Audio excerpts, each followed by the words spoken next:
Good evening, everyone. I'm Joe Abadi, and welcome to Vintage Motocross Q&A. It's great to be here, or as Keith Richards would say, it's great to be anywhere. We've got a great show lined up for you tonight. We've got two new vendors we're going to be talking about. We've got a do-it-yourself segment where we're going to give you some tips on how to put on a seat cover. That's coming right up. At the end of the show, during the announcements, big announcement. You're not going to want to miss this. It's coming up at the end, so stay tuned. But right now, let's get to the starting line. It was Publius Sirius who said around the 1st century BC, which was over 2,000 years ago. He said, something is only worth what someone's willing to pay. Maybe 2,000 years ago that was true, but right now I don't believe that to be true anymore. And nothing really irritates me more than when I go on Facebook to some of my vintage motocross pages, not my own personal pages, but other ones, Mark's Swap Meet page or the Elsinore site, any of them. Some unsuspecting soul will come on there looking to sell their motorcycle and ask the simple question, gee, how much is my bike worth? And then they'll be berated with 1,000 different answers, 1,000 different comments, which is the reason why I created another page on Facebook, Vintage Motocross Buyers and Sellers Price Guide. That page has been up for almost 5 years now. It has over 13,000 members, and all we do there is discuss the value of bikes. People come in, post pictures of their motorcycles. We do some research, or I do the research. We go on eBay, see what things are selling for, and then they have an idea of what the value of their bike is. The only time something is worth what someone's willing to pay is when it's a pile of junk. You have a pile, I have a pile, we all have these motorcycles, and there's that pile that we have, we can't throw in the garbage, but we really don't know what it's worth. That's worth what someone's willing to pay. Other than that, something is worth what something similar to it sold for. Just the same way when you go out to buy a house. They do comps. How many bedrooms do you have? Do you have a pool? How big is your house? They do comps. They look around the rest of the neighborhood. You come up with a value on your house. It's the same thing with selling a car or selling a motorcycle. Something is worth what something similar to it sold for. So for the guy out in Altoona who's sitting back in his Barca Lounger watching Wheel of Fortune while he's on his phone on Facebook, it's not worth what someone's willing to pay. That's not what something's worth. Something's worth what something similar to it sold for. You do the research, you'll find out what that's about, and then you'll know how much something is really worth. Thanks for listening to me on that rant. That always gets me going. Next up on the show, why not try this? I had my friend Jay Hall ask me the other day, do I put seats on myself or seat covers? And yeah, I do. And I want to give you people at home a little bit of a tip on some of the things that I do. We're going to do that right now. I'm going to jump back behind the workbench. Jordan's going to bring the camera around. And I'm going to show you a little bit about a couple of things that I do in order to make the job easier. Number one, for this display, I'm going to be showing you on a plastic seat base. Okay, this happens to be for a Honda 74 through 77. It's made by DC Plastic. It's really a really good base. What you want to do if you're going to use a plastic base is make sure you drill your holes for where your seat is going to mount to your motorcycle before you get started. Put your screws through there because you're not going to be able to get to them after you get your cover on. And I just want to give you a little example ahead of time of what that's going to look like. You won't be able to get back in there. Also, in this case, I don't have them on here yet, but when you screw it down, you're going to want to use nylock nuts. This way that thing is locked on there permanently and you're not going to be able to get them off, and more importantly is they're not going to come loose.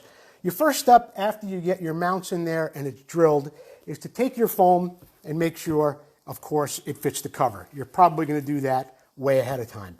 When you do this, what I would recommend is using a good adhesive to make sure that your base is stuck to your foam securely. Because even though when you have that seat on there, or you have the cover on there, there's always that chance that that base can move around or that the foam is going to shift on the base. Once you have all that in and you have your mounts in and the base is secured or the foam is secured to the base, you can get started putting on your seat cover. What I would recommend first is making sure that the logo of your seat cover is in place. When you know that thing is in the center of your seat, top to bottom, you'll know that the cover is ready to be put on. From there, what I would suggest, especially if you're using a plastic cover, and only if you're using a plastic foam rather, a plastic base, staple it across the back so you know it's not going to shift. That logo will stay in place. You then want to stretch your cover toward the front and then staple it in the front. You'll have a nice tight fit going across the top. At that point, you can then start working the sides. You could pull them in a little bit, and you can use a regular staple gun. You can use an electric staple gun. You can use an air staple gun if you have it. But you want to put your staples down as closely as possible to secure your leather cover to that plastic seat base that you may be using. What kind of adhesive do you use for this? For adhesive, you can use, there's a variety of things. There's all, I can't even think of the one I use off the top of my head. You could use a construction adhesive, something that will stick to foam and plastic. You could even go to a hobby store, one of your bigger hobby stores like Michael's or something like that, to get a good glue that will stick to foam and stick to plastic at the same time.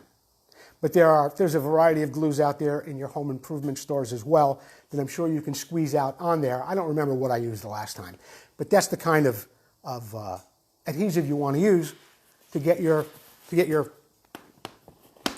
foam to stick to your plastic base. So, Jay, I appreciate the question. I hope that shed a little bit of light on what you guys were thinking of when it came to covering the seat. I could also cover, no pun intended, I can cover how to replace a seat cover on a steel or metal seat pan. It's a little bit of a different approach, and you got to be careful and make sure the condition of your pan is really good before you do that. In a future episode, I think I'd like to cover that. But for right now, that's my tip on how to cover a seat with a new foam and a plastic base. I'm going to get back to my chair, have a little sip of water, and we're going to continue on with Vintage Motocross Q&A.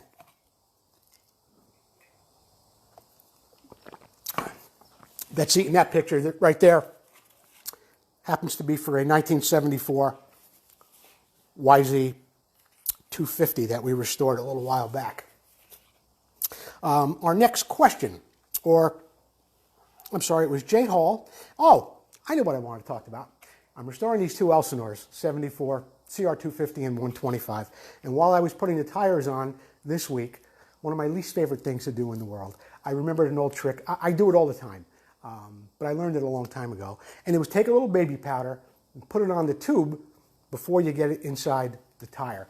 It makes it nice and easy to move it around inside there. Because as you can imagine, that nice fresh rubber is soft, the tire is soft, and they kind of stick to each other. There's a lot of friction in there, and you want to be able to get your hands in there to move that tube around a little bit inside the tire. So that's my tip on tubes and taking my wife's baby powder out of her bathroom and using it out in my shop. That's why I can never find it. That's why she can never find it. Thank you, Sue. So, and here I'm just showing you a picture of the tube and the rim lock and things like that. So when you get done, you'll have a real nice looking tire. Everything will be in place. You can use soapy water, of course, around the bead, so the tire will set real well once you pump it up with air. Got to be careful with the rim locks. Make sure those are nice and loose, and they're going to be able to be pushed down by the tube when it's inflated. And that's my tip on a little baby powder on the tube. I hope you enjoyed that. Next up, the Moto Showcase. The Moto Showcase is where we preview or we take a look at bikes that we've restored, but I encourage the viewers to send in pictures of your bikes. I ask every week, send in pictures of your bike, like a dozen of them. Tell me all about it, why the bike was special to you, if you restored it, if you raced it, whatever you might be doing with it. I'd love to feature your bike on the show, and you can either call in or just give us a write-up and we'll talk about your bike. I'm always interested in hearing about viewers and guys' bikes and them racing them and restoring them and whatever they're doing with them. But this week I've got a 1976 Suzuki RM370. This was one of my favorite builds of all time, and I'll tell you why. A customer of mine bought the bike and asked me to restore it. We began to have a little conversation and said to me, well, Joe, what would you do if it were your bike? And I said to him, what I would do is I would make it look a little more like a factory bike, like a works bike from that era. Now, I don't like to use the word replica. Okay, there are replica bikes out there. Falter makes a, CZ makes a replica, Falter replica. Or Mako had the Adolf Wild, the 8W replica. I do not like to attach the word replica or the name of the person who made the bike popular or famous or won some amazing race on it. I just like to let the bike stand on its own.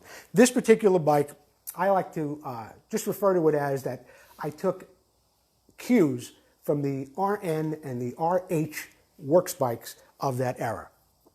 So what I did was I suggested that we do just that. And first thing we did, because he gave me pretty much an open checkbook, we went out and bought a set of factory KYB forks. They were about $2,500 at the time. This is true factory works forks that were similar to the ones found on those bikes back in 1976. We also had a swing arm made by Carl Landris, did a beautiful job replicating the swing arm from the RH and the RN era of those bikes. The gas tank, I did what I do. I cut the bottom out, popped out all the dents. There's no body filler in that tank whatsoever. We welded it all back together, put a nice paint job on it. For the front end, here's where you can see those factory KYB forks again. We also had these stainless steel retainer rings made. That was an item found on a factory bike because the hub was so big, and to be able to stop those bikes, that they were having a little bit of a problem with the flanges cracking on them. So at the factory, they created this retaining ring made out of stainless steel. I believe Carl Landris made that for us too. Oh, here's a note. That hub is a full width hub from a 1980 RM 400. The 360s, or the 370 rather, from 76, 77 had a conical hub. This was a full width hub that we applied in this case to make it look a little bit more like a factory bike. As you can see, the details here, all the hardware was polished, everything was painted perfectly. You got a little glimpse of the swing arm. The foot pegs, we really did everything we could possibly do to make the bike not only appear as a good restoration, but look a little bit more like a factory bike. These side panels are opaque. They were available from Vintage Suzuki at one time. I don't know if he has them anymore. But we put those on the bike. I also got that seat from Vintage Suzuki. The pipe was made by Kevin Fell at Circle F, who I hope is doing great. Kevin, if you're watching, I hope you're doing well, brother. I know you were having a little bit of a battle there for a while. And there's the bike, 1976, RM 370. We re-anodized the rims and just made it look kind of similar to the factory bikes of that era. So that's our bike for this week in the vintage, or the Moto Showcase. Again, send me pictures of your bikes. I'd be happy to put them on the screen here and we could talk more about it. Our next segment, here's the problem. This is where you send us questions.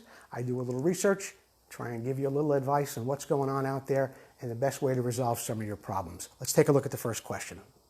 I have a 1974 Husky 400. I rebuilt the entire engine, crank seals, pistons, cylinder, etc. What's the proper way to check crank seals to be sure they aren't leaking? And that's from Aaron Harris. Aaron, first of all, that's a beautiful bike. I just love the way those early Huskies look. We talked about this a few weeks ago. This is a leak down kit. And what you want to do is, being your engine is all together now, you want to get this and attach it to your engine. There are two variations of a leak down kit. This one happens to show it going through the intake, where you're going to crank the engine up, of course, with the head closed, with the plug in it, and you're going to get a reading on how much air pressure is inside those cases. Hopefully it's going to hold. Every case, every engine is going to be a little bit different. You'll have to do a little research to find out just exactly how many pounds of pressure your engine is supposed to hold. You should also be doing this, and this may not be the greatest picture or the explanation to it, but you may want to do this with your ignition cover off and your clutch cover off, so you can get a look at your seals. You can spray a little soapy water around them, and you can also see there, if you're getting some bubbles, you can see that it's leaking. But you could also just go off the gauge itself, which is the whole purpose of the gauge. So that's what you want to do. You want to do a leak down test, Buy a quality gauge. I know Motion Pro has them. I'm running their banner behind me tonight. Richard Yamani, if you're watching, tell Chris that I had the banner flying, that I'm looking for some tools. But anyway, get yourself a leak down test kit from Motion Pro or whomever, and that's the way you want to check to see if your cases are holding that kind of pressure, Aaron. Thanks for the question. Next question. What's the best way to prepare parts for powder coating? Tom Dog. Well, Tom, if you're going to send your stuff to a powder coater, more than likely they're going to sandblast everything before they powder coat it. That's the way it works. What you should do before sending your part in, and here's a good example. Here's a Mako. Here's an ID tag on the front headset. You want to get that removed, put that on the side and save it. Even if you can't get it out with, saving the rivets, you're not going to save the rivets really. But you'll be able to replace them once you get the bike back. There's a way to get those back in through inside the headset area, and you'll be able to put that on. But it's things like that that you want to take off before you send it in for powder coating. Make sure you look closely at your swing arm. Do you have bushings in there? Are there some bearings in there? Are there any zert fittings on your swing arms like you might find on an early Elsinore? You want to get the zert fitting out, take off everything that you don't want to get powder coating on. Something else to keep in mind. Remind your powder coater, you want the blind screw holes or anything threaded, you want them plugged. They usually do it with like a glue gun. They just get in there with a glue gun, plug up all your threaded holes so there's no powder coating getting inside there.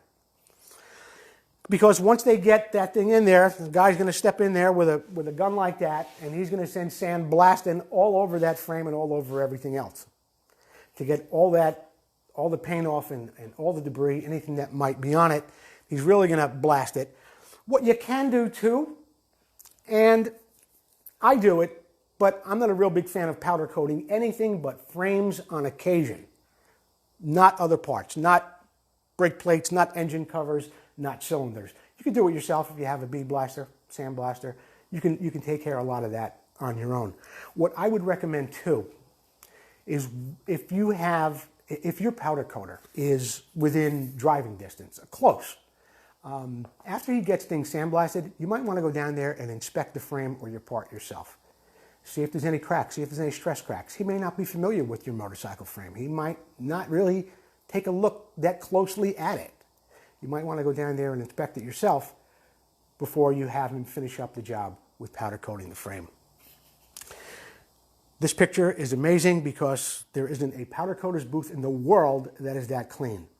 I just thought it was a really good shot of what it looks like inside of a powder coating booth. So that's what you want to do. Those are some things you can do, Tom, to prepare to get that frame powder coated. And again, my advice, don't do the hubs, don't do the engine, don't do stuff like that. It's just not a good idea. Next question comes from Hal Tacker. Joe, would you discuss how an individual's sentimental feelings come into play on these restoration journeys like a Cooper? It's funny you should mention a Cooper, Hal, but I think you knew what you were doing when you mentioned the Cooper. I kind of have a sentimental place in my heart for a Cooper. In fact, I'll give you a short story. In this picture is a Tyron, a Hodaka Superette, and a Cooper. I'll make it quick. 1974, I'm in high school, my first little sweetheart, her brother raced motocross. He was a couple years older than us. He got started on a Hodaka Superette. That was the first bike I ever saw a guy race around his yard on with number plates. And then he went on to own a Tyron and a Cooper. And I remember going to the races with the girl, 14, 15 years old, seeing her brother race. At one point around 2001, I wanted to bring the group back together again. I bought this Tyron on eBay for $1,695. Bike had like no time on it. It was at a dealer. I paid $1,695 for it. One of the first things I ever bought on eBay. I restored a Hodaka. I bought the Cooper. It was in original condition.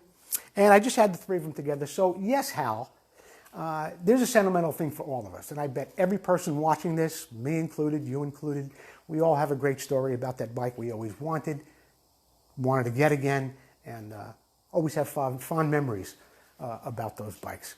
Thanks, Hal, for bringing me back with that story. Tony Switzer, my 1980 CR125 stock bore is 55 millimeters. I bored it over to 57 millimeters. Does the 2 millimeter overbore make the bike now 132 cc's? In answer to your question, it does.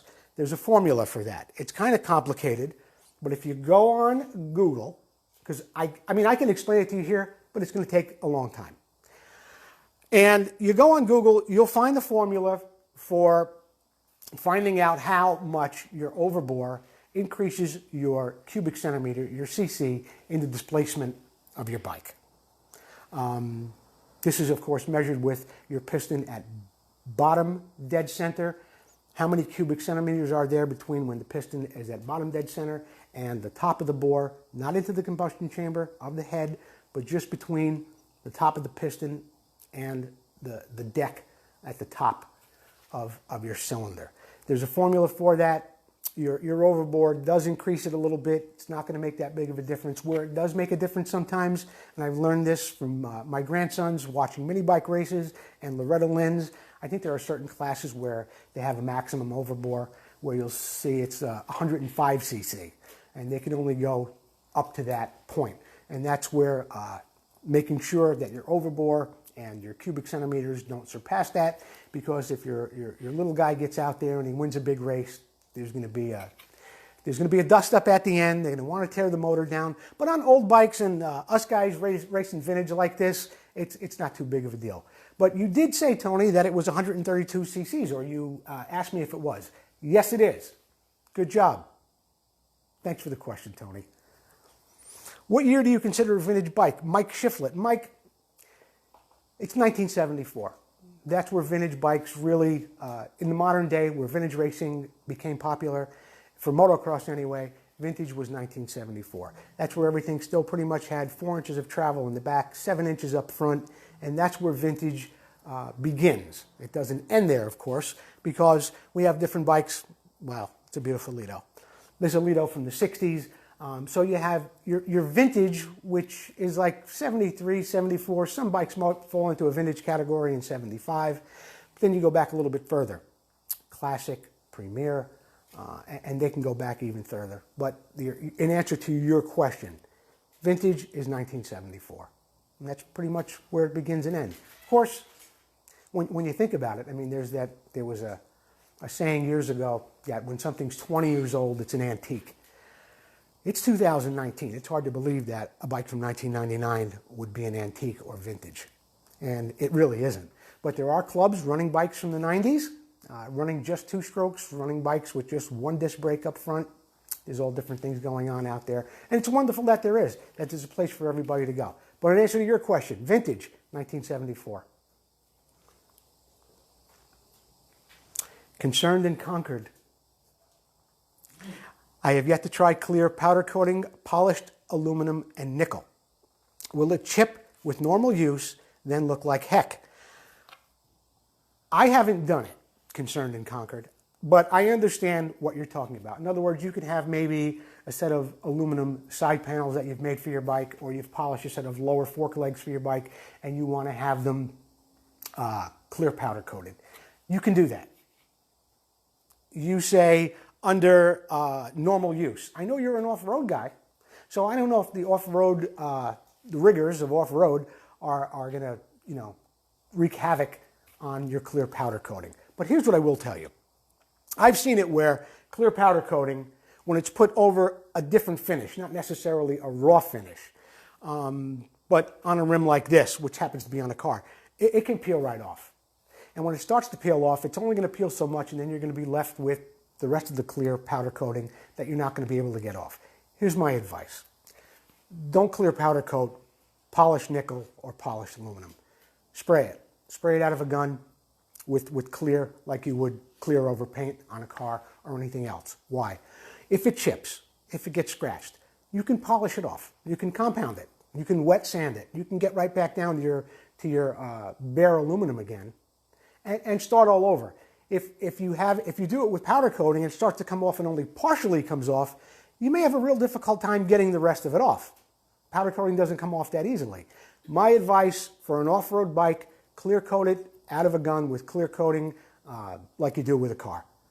If you're going to do a powder coating, I would say, yeah, on a street bike maybe, where it's not going to run that risk of getting chipped. But I wouldn't do it on an off-road bike. Concerned and conquered. Chris Hitch, What's the best way to clean rust out of an old steel gas tank? My 74 MX175 has a new tank but has some rust in it at the bottom. I have been told vinegar works. You're right, Chris, it does, and it's cheap. Apple cider vinegar. You dump a little in your rusty gas tank, you put some sharp drywall screws in there.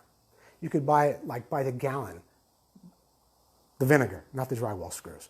You could buy the vinegar by the gallon for just a couple of bucks. You dump it in there for a few days, put some sheetrock screws in there, you shake it around, you dump it all out into a bucket, get a look in your tank and see what's going on. Maybe you have to do it again. But that is the best way to go. I've had a lot of success with that. I know a lot of people who have. It's inexpensive, very effective, and easy to get rid of. Vinegar is the way to go. Thanks for the question, Mike. My powder and my vinegar. Excuse me? You take my powder and my vinegar. I take my wife's vinegar, I take her powder, whatever I have, anything in the house. What's it worth? This is an interesting segment tonight, and I'll tell you why. On eBay, I recently saw this bike sell. It was a 75 CR125. It sold for just $1,245, and it was in Idaho just last month. On that bike were a DG head, swing arm, exhaust, rear shocks. It had a laydown kit. Had some really cool stuff on it. And my friend Keith Geisner, who's got a great book coming out on the Harley 250MX, we'll talk more about that in another episode, he asked me, Joe, what would you do on this bike? Would you restore it just the way it is, or would you return it to original? This happens to be one of those cases where I would restore it back to the way it was like this, and I'll tell you why.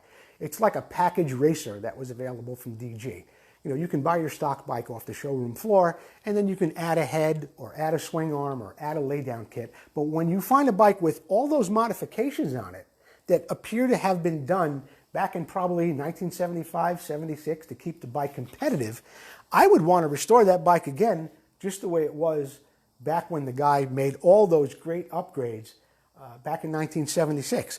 It's got the real deal swing arm on it. It's got a DG pipe, a DG head. The pipe is in real nice condition. I don't know if I have a picture of it here or if I've included it, but I looked at another picture of it on eBay, and I saw that it actually had the authentic lay-down kit behind these number plates. And Tim Buck, who worked at DG at the time, confirmed that. It did have the real DG kit on it. So if I were to buy a bike like that for $1,285, I'd return that bad boy the same way it came from DG back in 1976. Will it be worth as much as a 74 stock restoration? Who knows? It could be up there. I don't think it'd be worth more. It certainly would be worth the money put into it, though. And if somebody had that bike back in those years, they'd probably reach to have that bike again because it's got all those trick items on it. So $1,245, that's what it was worth. It was worth more than that, in my opinion. I thought it was a great little deal for somebody who's going to restore a bike and have a package racer on their hands when they're done. Viewers and vendors. This is a good segment tonight, and I've got 2 new vendors coming up. I'm going to tell you about them in just a second, but I have to take a little bit of a break.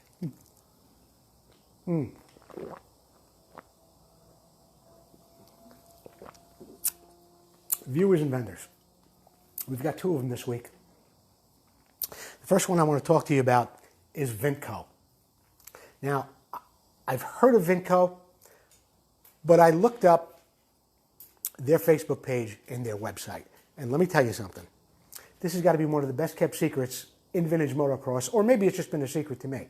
The phenomenal job these guys are doing on reproducing engine parts is off the hook. You have to go to Vmxq and see what they're doing. On their page on Facebook, somebody there is talking about the quality of the material that they're using on their products, how they're building them, the tolerances they're using. And I've heard some of the guys down in LA, like Teddy Boyko and a few other guys, are already using the Vmxq products on their race bikes. If I'm going to be doing a race bike engine in their future, I'm going to be sure to be using it. I mean, here, Jordan, let's go back just a moment. A 73-74 CR250 rod kit, very, very difficult to find. NOS. In fact, I think it's just about impossible. Vmxq is making that. So that's just one of the things they're doing. It looks like they're making cranks, they're making rods for different bikes. And here, for a 74 to 79 YZ 125, $159. You've got to see their website. If anybody knows the bigwig at Vmxq, I would like to feature their product on a show a little bit more, like in the viewers and vendors segment here, but I would like to have the parts in my hands, touching them, seeing what goes on with those parts. So if anybody out there knows someone from Vmxq, or I'll just contact them myself, have them get a hold of me. I'd like to know more about their product and feature it here on the show the next opportunity we have. The other vendor that I want to talk about this week is RCM. The guy's name is Phil Fulmer. And what Phil has made for me are these shock insulators. And I needed these on my 1974 Elsinore restoration products. These go, well, this is the one that they've reproduced. This is an insulator that sits over the shock body and protects the shock body from being damaged by the spring. This is the way Phil's kit, let's go back a bit there, Jordan. This is the way Phil kit comes. It comes with this insulator, comes with a couple of collars that sit between the springs, and it just looks fabulous when you put your shocks back together again and you have these new insulators in there with the shock package. You know, you can do all the powder coating, plating, chroming, and everything else, but if you're going to put that old shock insulator back in there, it's not going to look very nice at all. You can buy 2 of these from RCM. They're like 75 bucks. He'll ship them right out to you. They fit beautifully, and I wanted to mention them on the show this week. Phil, thanks for sending me those insulators. They fit perfectly, and I want to recommend them to anybody who's restoring in Elsinore and wants to have their shocks looking fresh when they're done. We're going to go to a commercial break right now. We did this last week. We're going to take another break. You guys can do whatever you do during a commercial break of a television show. I'm going to go over, see what Susie's up to. If maybe we have some questions or comments that I can answer, I'll be happy to do that for you. And we'll be back in about 2 minutes.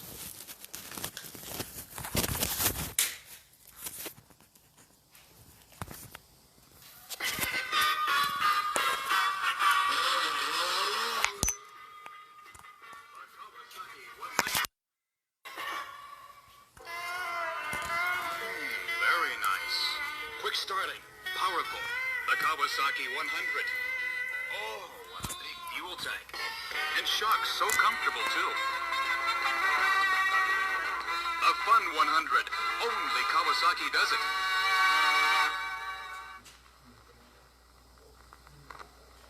Well, guys, call it a day.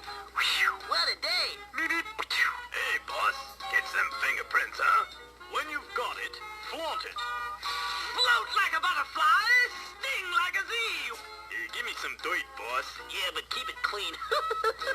Kawasaki, let's have good times roll. Good night, guys. Good night. Hey, what was the boss before he was a Kawasaki dealer? He was a ventriloquist dummy. Kawasaki lets the good times roll. Kawasaki lets the good times roll. Get aboard, get away, and you're gonna say, let the good times roll.